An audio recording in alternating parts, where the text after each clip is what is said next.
When installing pulverized coal wheel mill, the vertical shaft must be rolled vertically.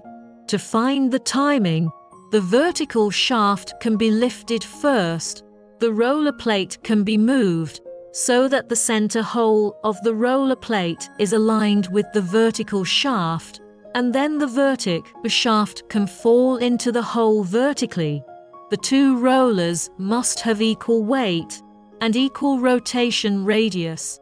Cement walls should be built around the pulverized coal wheel mill, and stone bars should be arranged in the walls to prevent the wheel from being thrown out and ensure safe operation.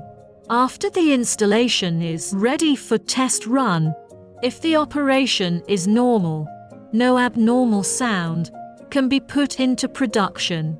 In case of abnormal sound, stop the car immediately.